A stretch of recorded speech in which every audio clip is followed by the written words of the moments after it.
para darles un poquito una charla divulgativa sobre lo que estamos haciendo en el Departamento de Botánica, Ecología y Fisiología Vegetal de la Universidad de La Laguna. Como bien dijo Yaisa, yo formo parte del grupo de investigación Plant Conservation and Biography, un grupo que trabaja sobre todos estos problemas, ¿no? Sobre el efecto de los herbívoros invasores en islas, trabajamos sobre modelización y distribución de la flora que vamos a ver hoy.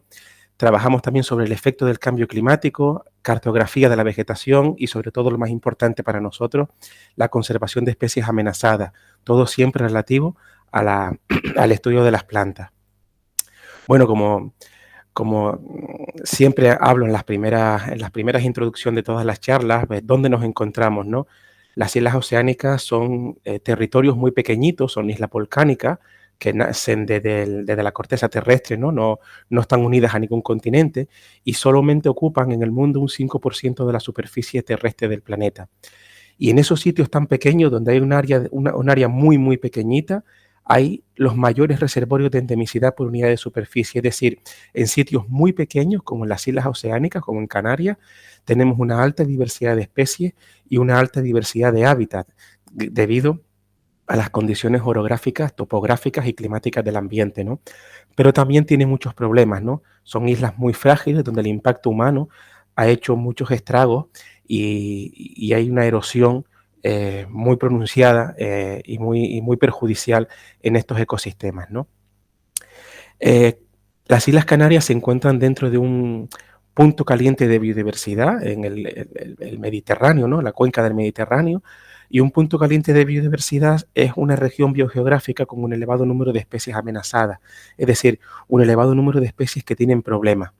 Hay que estar orgullosos de que España pues alberga pues la biodiversidad más elevada de Europa, ¿no? Con 85.000 especies y de las cuales pues tenemos 8.000 plantas, 15.000 hongos, más de 50.000 especies de invertebrados y 635 de vertebrados, ¿no? Canarias forma parte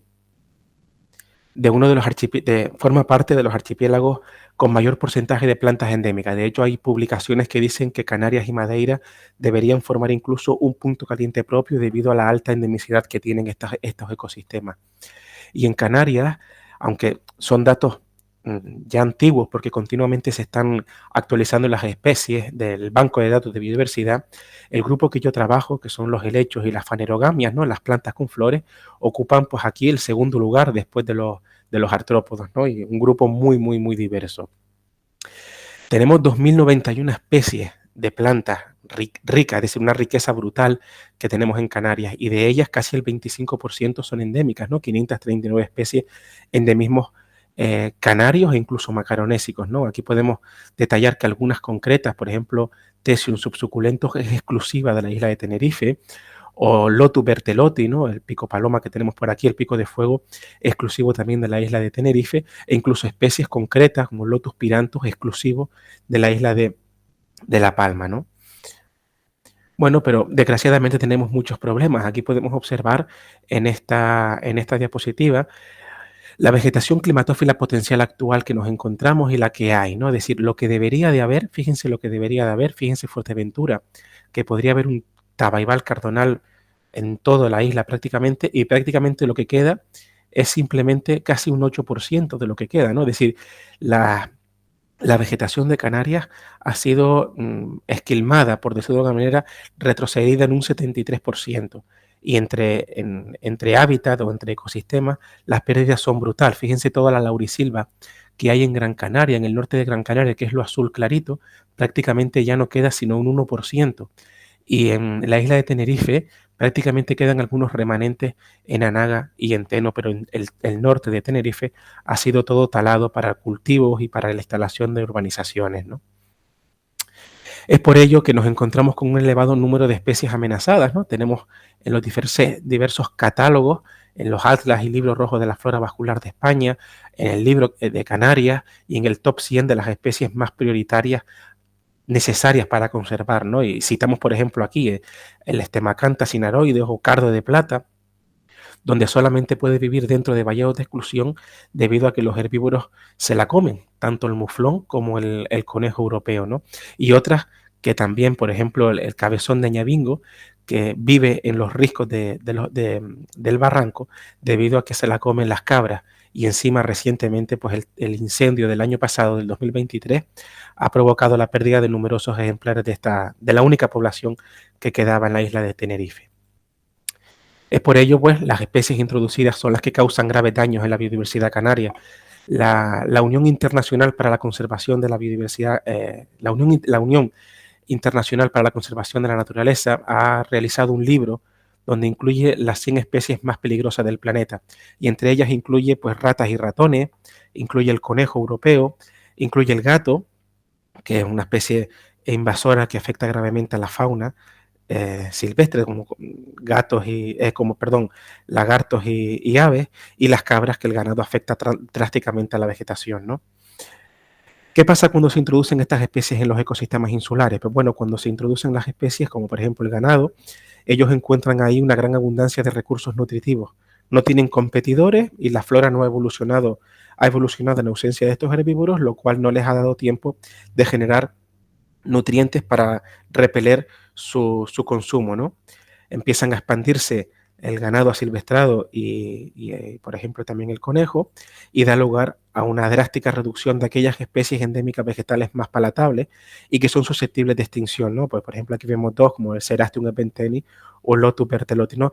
Especies que se encuentran en peligro de extinción debido a la introducción de especies invasoras como son el ganado o el conejo europeo. De hecho, estudios recientes que hemos hecho en el año 2019 dan la luz a la que los endemismos, las especies endémicas, son más palatables, es decir, son más nutritivas para los herbívoros que las especies no endémicas, ¿no? Recuerden que las especies endémicas son exclusivas de un territorio, ¿no? Y los herbívoros, pues, son la primera causa en estas especies de extinción en islas, ¿no? Las cabras, por ejemplo, en Anaga, que están comiéndose toda la vegetación, e incluso el conejo produciendo la erosión con la creación de madrigueras en el suelo, ¿no? O vemos por aquí cómo, por ejemplo, han destrozado, pues han erosionado la flora, ¿no?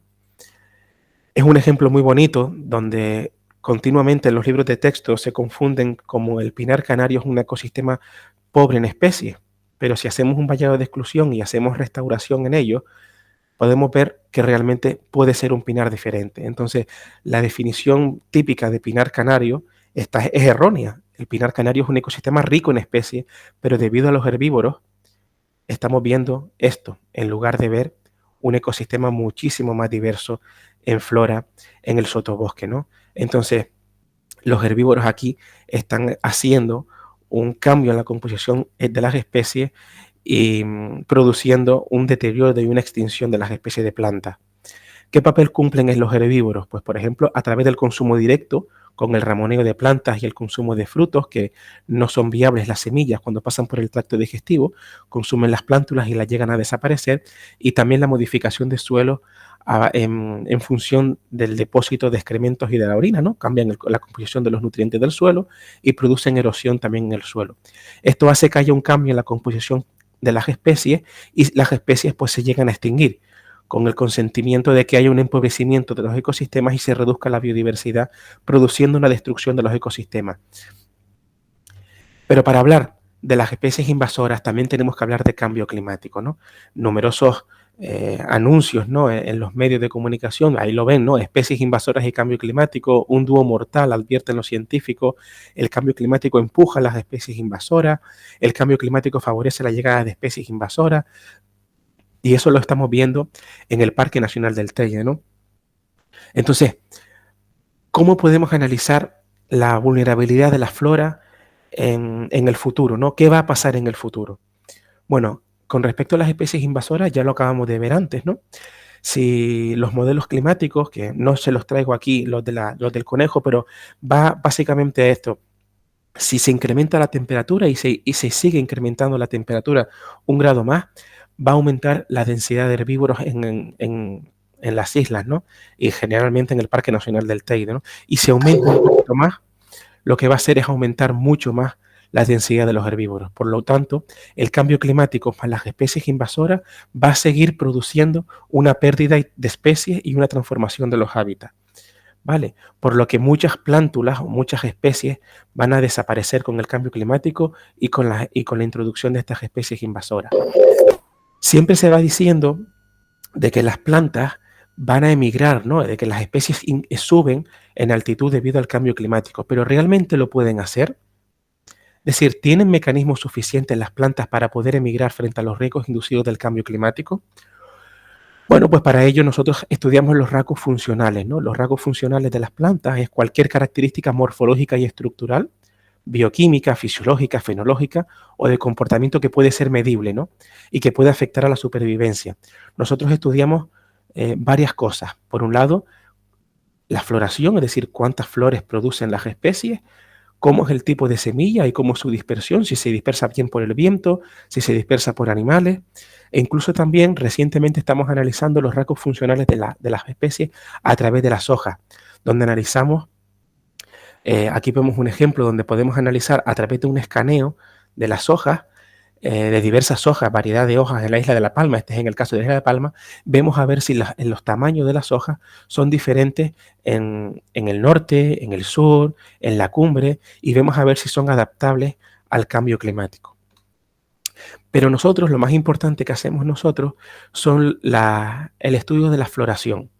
Fíjense ustedes aquí que esto es una margarita, ¿no? Un Argyranthemum broussonetti, conocida vulgarmente como margarita, que si nos fijamos bien atentos, parece que eso es una flor, ¿no?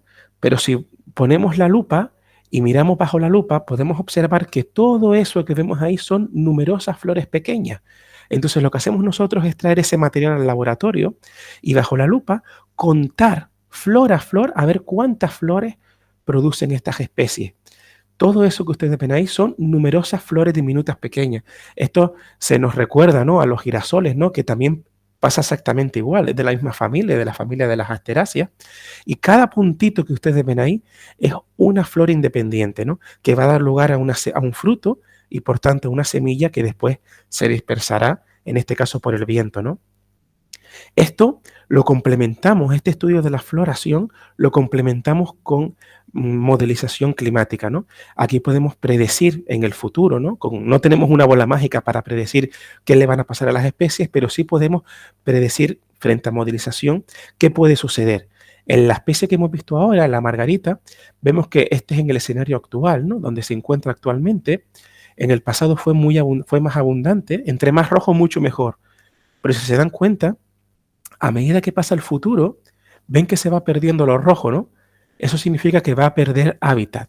Esta especie puede extinguirse en el futuro. En el año 2061 o 2080, esta especie no le va a quedar sitio o no le va a quedar hábitat para poder mitigar los efectos del cambio climático. Entonces, esta especie es una especie vulnerable al cambio climático. En cambio, otra, la que vemos aquí, Argyranthemum adauctum, subespecie de Ugauri, vemos esta distribución en el sur de la isla de Tenerife y con el cambio climático va a aumentar su superficie, lo cual esta va a ser una planta beneficiaria del cambio climático. Va a entrar en el Parque Nacional del Teide por sus propios medios.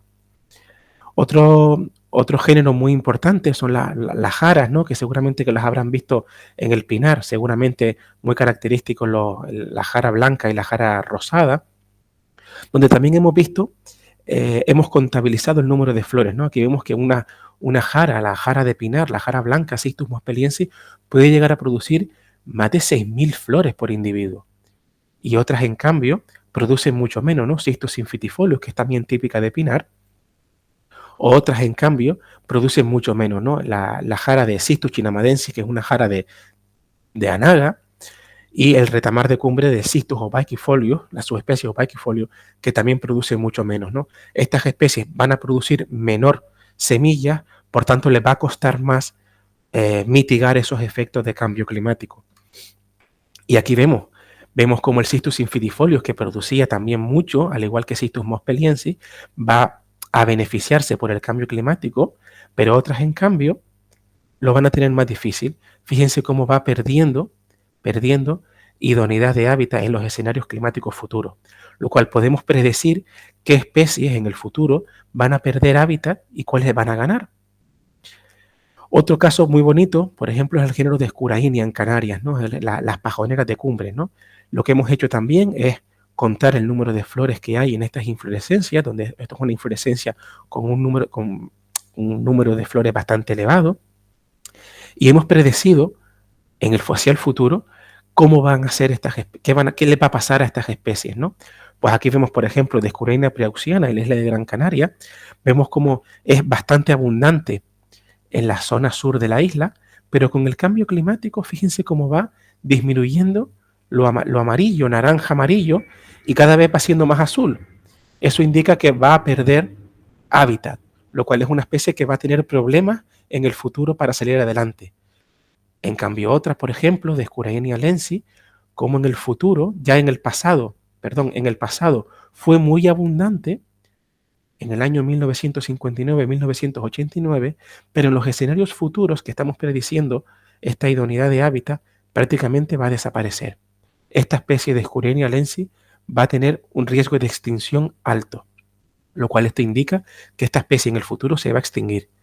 ¿Qué significa esto? Que hay que ayudarla también, hay que intentar coger semillas, llevarlas a sitios idóneos para poder recuperar estas especies, ¿no? Y evitar su extinción. La especie que les nombré antes, el cardo de plata, Macanta cinaroide o Raponticum canariense, que también se suele llamar, tiene problemas de migración. Fíjense, en el escenario actual podría estar en todo el Parque Nacional del Teide, pero fíjense si la temperatura incrementa 1 grado. Solamente se va a quedar relegada a un pico nada más, al piquito de arriba, al cráter de la alta montaña. Pero si incluso el escenario climático incrementa, en vez de 1 grado, incrementan 2, fíjense cómo prácticamente esta especie va a desaparecer. Lo cual esta especie tiene serios problemas de migración y va a producir la extinción de las especies en los escenarios futuros. Aparte de eso, tenemos el problema de que se la comen los herbívoros. ¿Qué pasa entonces cuando una especie la analizamos, viene el viento, produce semillas, produce su fruto, se dispersa muy bien, llega, incrementa su hábitat hacia cotas superiores, germina, pero ¡plin!, aparece el conejo, aparece una cabra, aparece, por ejemplo, una oveja, se la come y no va a poder seguir migrando, lo cual hay muchas especies que van a tener muchos obstáculos para migrar. Por ejemplo, los conejos, la herbivoría, la sequía también está afectando mucho. Si no llueve, las plantas no pueden producir flores, no pueden producir semillas y no pueden migrar.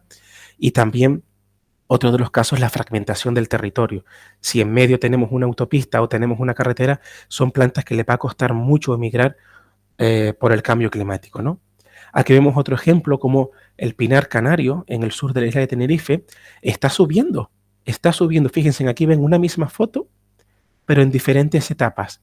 1963, como había muy poquitos pinos, pero fíjense en 1987 cómo cada vez hay más pinos, y en 2016 cómo hay muchos más pinos. ¿Qué quiere decir esto? Que el pino canario está subiendo ya en altitud. ¿Lo está haciendo más lento? Sí, pero ya está subiendo en altitud para mitigar esos efectos del cambio climático, y seguramente que se han ido al Parque Nacional del Teide, muchos de ustedes habrán visto ya algunos pinos sueltos en la zona sur, y eso es porque ya están subiendo, están llegando, mitigando esos efectos de cambio climático. Por tanto, nos encontramos en el problema de el estado actual de los ecosistemas, que están muy degradados. El cambio climático y los herbívoros invasores está produciendo como un cóctel, ¿no? Como una bomba explosiva frente a la flora canaria, ¿no? Aquí vemos un caso como en el retamar de Cumbre, vemos que está todo muy, muy empobrecido, muchas retamas muertas, y no hay regeneración debido a la herbivoría y debido también al cambio climático, ¿no? Dentro de los vallados de exclusión de herbívoros, donde no hay herbívoros, donde no hay conejos ni hay muflón, hay un número elevado de individuos juveniles de retama. Por tanto, entre todos, ¿en qué situación nos podemos encontrar? Ya para ir finalizando, nos encontramos en una situación en la que los ecosistemas están muy degradados, hay especies invasoras que están invadiendo el territorio, ya no solamente hablamos de herbívoros, sino también hablamos de especies de plantas invasoras, y la sequía que está produciendo que las plantas no florezcan como deberían de florecer porque no tienen agua para poder salir adelante. Entonces, esto unido al cambio climático y a la herbivoría va a producir extinciones de numerosas especies de flora canaria que vamos a perder en un futuro. Que a lo mejor yo no las voy a ver, pero nuestros hijos o nuestros nietos tampoco van a ver estas especies porque se van a extinguir. Y nada, y muchísimas gracias a todos por su atención. Solamente decirles que así a título de frase de expresión, ¿no? Proteger nuestra biodiversidad es proteger nuestro futuro, nuestro pasado, nuestro presente y nuestro futuro. Muchas gracias a todos por escucharme y quedo a disposición si tienen alguna pregunta.